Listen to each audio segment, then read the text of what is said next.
आप सभी का स्वागत है श्री राधे किशोरी चैनल पर। आज हम भगवान शिव की 12 ज्योतिर्लिंग की कथा जानेंगे।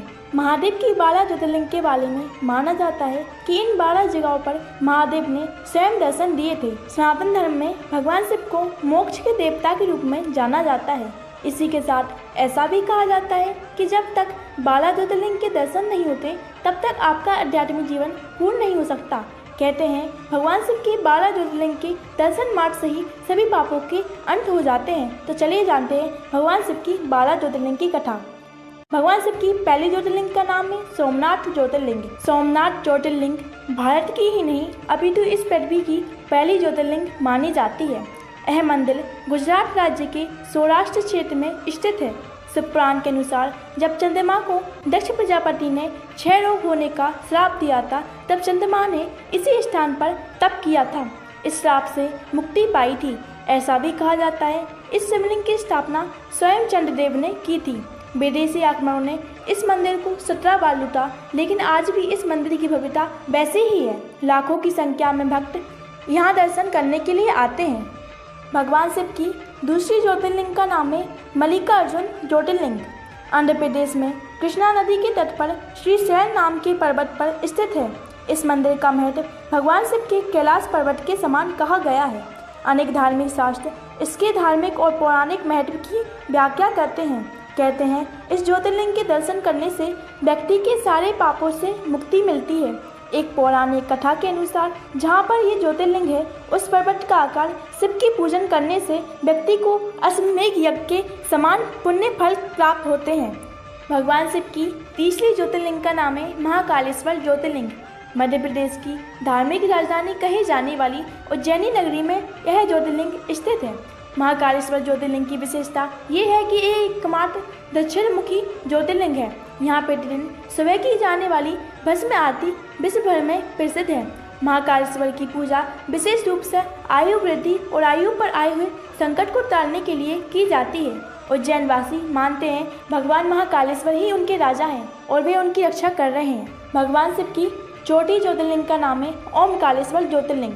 ओमकारेश्वर ज्योतिर्लिंग मध्य प्रदेश के प्रसिद्ध शहर इंदौर के समीप स्थित है। जिस स्थान पर यह ज्योतिर्लिंग स्थित है उस स्थान पर नर्मदा नदी बहती है और पहाड़ी के चारों ओर नदी बहने से यहाँ ओम का आकार बनता है। ओम शब्द की उत्पत्ति ब्रह्मा के मुख से हुई है, इसलिए किसी भी धार्मिक शास्त्र या वेदों के पाठ में ओम के साथ ही किया जाता है। यह ज्योतिर्लिंग ओमकार अर्थात ओम का आकार लिए हुए है, इस कारण इसे ओमकारेश्वर के नाम से जाना जाता है। भगवान शिव की पांचवी ज्योतिर्लिंग का नाम है केदारनाथ ज्योतिर्लिंग। केदारनाथ ज्योतिर्लिंग उत्तराखंड में स्थित है। बाबा केदारनाथ का मंदिर बद्रीनाथ के मार्ग में स्थित है। केदारनाथ समुद्र तल से 3584 मीटर की ऊंचाई पर स्थित है। केदारनाथ का वर्णन स्कंद पुराण एवं शिव पुराण में भी मिलता है। यह तीर्थ भगवान शिव को अत्यंत प्रिय है। जिस प्रकार कैलाश का महत्व है उसी प्रकार महत्व शिव जी ने केदार क्षेत्र को दिया है। यहाँ श्रद्धालु लाखों की संख्या में भगवान शिव के दर्शन करने के लिए आते हैं। भगवान शिव की छठी ज्योतिर्लिंग का नाम है भीमाशंकर ज्योतिर्लिंग। भीमाशंकर ज्योतिर्लिंग महाराष्ट्र के पुणे जिले में सहारदी नामक पर्वत पर स्थित है। भीमाशंकर ज्योतिर्लिंग को मोटेश्वर महादेव के नाम से जाना जाता है। इस मंदिर के विषय में मान्यता यह है कि जो भक्त श्रद्धा से इस मंदिर के प्रतिदिन सुबह सूर्य निकलने के बाद दर्शन करता है उसके 7 जन्मों के पाप दूर हो जाते हैं तथा उसके लिए स्वर्ग का मार्ग खुल जाता है। भगवान शिव की 7वीं ज्योतिर्लिंग का नाम है काशी विश्वनाथ ज्योतिर्लिंग। काशी विश्वनाथ ज्योतिर्लिंग उत्तर प्रदेश के काशी नामक स्थान पर स्थित है।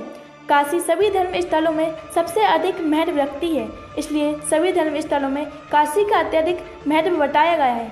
इस स्थान की मान्यता यह है कि प्रलय आने पर यह स्थान बना रहेगा। इसकी रक्षा के लिए भगवान शिव इस स्थान को अपने त्रिशूल पर धारण कर लेंगे और प्रलय टल जाने पर काशी को उसके स्थान पर पुनः रख देंगे। भगवान शिव की 8वीं ज्योतिर्लिंग का नाम है त्र्यंबकेश्वर ज्योतिर्लिंग।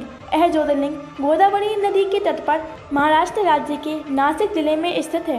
इस ज्योतिर्लिंग की सबसे अधिक निकट ब्रह्मगिरी नाम का पर्वत है। इसी पर्वत में गोदावरी नदी शुरू होती है। भगवान शिव का एक नाम त्र्यंबकेश्वर भी है। कहा जाता है भगवान शिव को गौतम ऋषि और गोदावरी नदी के आग्रह पर यहाँ ज्योतिर्लिंग के रूप में रहना पड़ा था। भगवान शिव की नवी ज्योतिर्लिंग का नाम है बैद्यनाथ ज्योतिर्लिंग। श्री बैद्यनाथ शिवलिंग का समस्त ज्योतिर्लिंग की गणना में 9वां स्थान बताया गया है। भगवान श्री बैद्यनाथ ज्योतिर्लिंग का मंदिर जिस स्थान पर अवस्थित है इसे बैद्यनाथ धाम के नाम से कहा जाता है। यह स्थान झारखंड प्रांत के पूर्व में बिहार प्रांत के सांथाल परगना के दुमका नामक जनपद में पड़ता है। भगवान शिव की 10वीं ज्योतिर्लिंग का नाम है नागेश्वर ज्योतिर्लिंग। यह ज्योतिर्लिंग गुजरात के बाहरी क्षेत्र में द्वारका स्थल में स्थित है। धर्मशास्त्रों में भगवान शिव को नागों के देवता हैं और नागेश्वर का पूर्ण अर्थ नागों का ईश्वर है। भगवान शिव का एक अन्य नाम नागेश्वर भी है। द्वारकापुरी से भी नागेश्वर ज्योतिर्लिंग की दूरी 17 मील की है। यह ज्योतिर्लिंग की महिमा में कहा गया है, जो व्यक्ति पूर्ण श्रद्धा और विश्वास के साथ यहाँ दर्शन के लिए आता है उसकी सभी मनोकामनाएं पूर्ण हो जाती हैं। भगवान शिव की 11वीं ज्योतिर्लिंग का नाम है रामेश्वरम ज्योतिर्लिंग। यह ज्योतिर्लिंग तमिलनाडु राज्य के रामनाथपुर के नामक स्थान पर स्थित है। भगवान शिव की 12 ज्योतिर्लिंग में एक होने के साथ साथ यह स्थान हिंदुओं के चारों धामों में से एक भी है। इस ज्योतिर्लिंग के विषय में ये मान्यता है कि इसकी स्थापना स्वयं भगवान श्री राम ने की थी। भगवान श्री राम के द्वारा स्थापित होने के कारण इस ज्योतिर्लिंग का नाम भगवान श्री राम के नाम पर रामेश्वरम दिया गया। भगवान शिव की 12वीं ज्योतिर्लिंग का नाम है कृष्णेश्वर ज्योतिर्लिंग। कृष्णेश्वर महादेव का यह प्रसिद्ध मंदिर महाराष्ट्र के संभाजी नगर के समीप दौलताबाद के पास स्थित है। इसे कृष्णेश्वर या घुसमेश्वर के नाम से भी जाना जाता है। दूर दूर से लोग यहाँ दर्शन के लिए आते हैं और आत्मिक शांति प्राप्त करते हैं। भगवान शिव की 12 ज्योतिर्लिंगों में से यह अंतिम ज्योतिर्लिंग है। बौद्ध भिक्षु द्वारा निर्मित एरोला की प्रसिद्ध गुफाएं इस मंदिर के समीप स्थित है। यहीं पर श्री एकनाथ जी गुरु व जनार्दन महाराज जी की समाधि भी है। दोस्तों, आपको 12 ज्योतिर्लिंग की कथा कैसी लगी हमें कमेंट सेक्शन में बताइए और सनातन से जुड़ी ऐसी ही जानकारी जानने के लिए हमारे चैनल को सब्सक्राइब करिए। इस वीडियो को ज़्यादा से ज़्यादा शेयर करिए। राधे राधे।